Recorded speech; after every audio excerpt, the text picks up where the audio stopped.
To see everybody here today, because we have done such an important thing. The police wanted us to call off this march. The Prime Minister wanted to call us off this march. Suella Braverman wanted to ban this march, and we said no. We said we are going to march whether Suella Braverman wants us to march or not. And that is why we are here today, because we said we will march, and we're determined to march every time that the Israelis are bombing Gaza, every time they're imprisoning people in the West Bank, every time they're killing children. We will march. And we have been accused by Suella Braverman of being a hate march.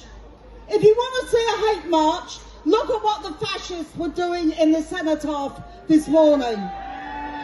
They say they respect remembrance of the dead, but they're the people who are desecrating the cenotaph and memorial of the dead. We're the people who have got a huge, diverse, principled, peaceful march, because we are here about the Palestinians.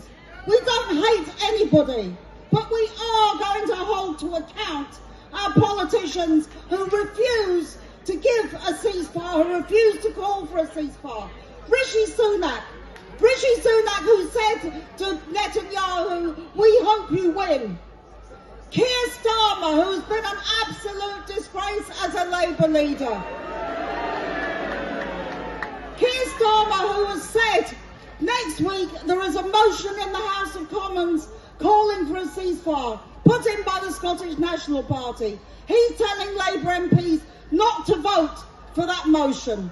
That is an absolute disgrace, and I hope every single one of the Labour MPs defies his call, because it is absolutely abominable that we're not allowed to call for a ceasefire.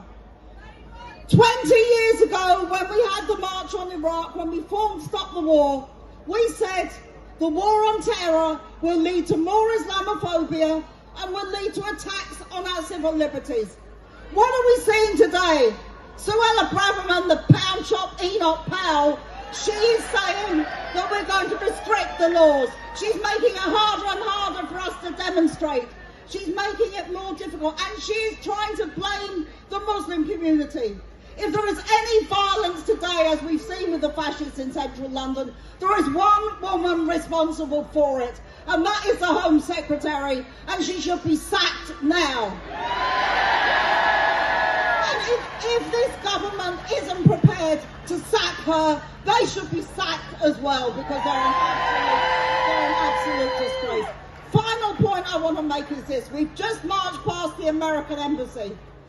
Anthony Blinken went the other day and said there are far too many Palestinians being killed by Israel.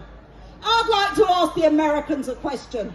How many Palestinians is it okay to kill? How many is it okay to bomb with heavy bunker-busting bombs? How many people is it okay to shoot? How many people is it okay to force from their homes into exile, driven onto the streets, driving south, absolutely terrified of the situation? The US allows, and the British government, they allow Israel to act with impunity. And we're here today to say, not in our name. Ceasefire now. Thank you very much for coming. Keep organising, and solidarity.